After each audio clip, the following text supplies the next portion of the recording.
গাজায় গণহত্যার প্রতিবাদে সারা দেশে বিক্ষোভ ও মিছিল অনুষ্ঠিত হয়েছে। বাটা ইসরায়েলি পণ্য এমন অভিযোগে সারা দেশের বিভিন্ন স্থানে বাটার শোরুমে চুরি ও ভাঙচুর চালানো হয়। এই ঘটনায় বাটা ইসরায়েলি পণ্য নয় বলে বিবৃতি দিয়েছে বাটা কর্তৃপক্ষ। বিস্তারিত থাকছে ডেস্ক রিপোর্টে।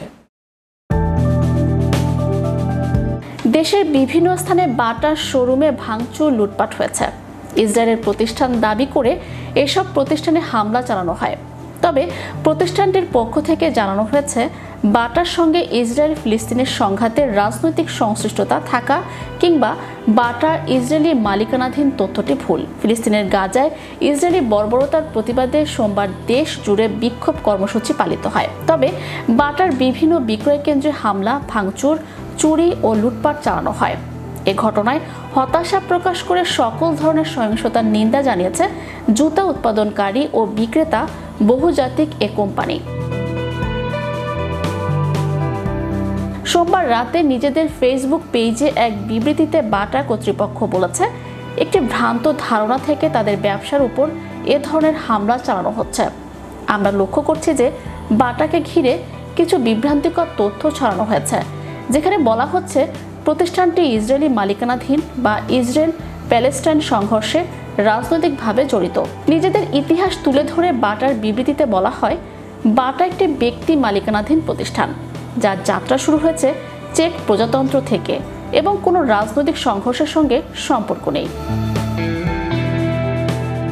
দুঃখজনকভাবে এই ভ্রান্ত ধারণার ফলে বাংলাদেশে আমাদের কিছু আউটলেট সম্প্রতি ব্যাপক ভাঙচুরের শিকার হয়েছে।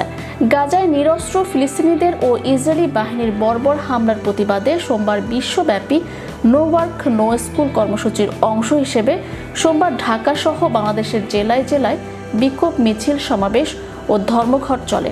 বিক্ষোভের মধ্যেই fast food chain KFC, Pizza Hut, butter মতো বহুজাতিক ব্র্যান্ডের বিক্রয় কেন্দ্রে হামলা চালিয়ে ভাঙচুর ও লুটপাট করা হয়।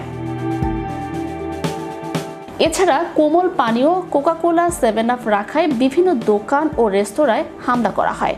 বাটার বিবৃতিতে বলা হয়, আমরা দৃঢ়তার সাথে সকল ধরনের সহিংসতার তীব্র নিন্দা জানাই। বাংলাদেশের মানুষের প্রতি আস্থা ও শ্রদ্ধা নিয়ে 1962 সাল থেকে বাটা দেশ জুড়ে নিরলসভাবে সেবা দিয়ে চলেছে, গুণগত মান নিশ্চিত করছে। বাটা বাংলাদেশের সকল সম্প্রদায়ের সম্মান রক্ষায় সর্বদা প্রতিশ্রুতিবদ্ধ।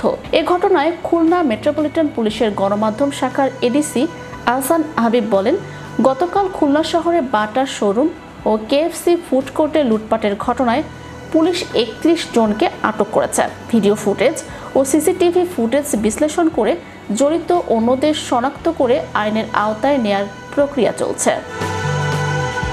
Channel Europe news desk.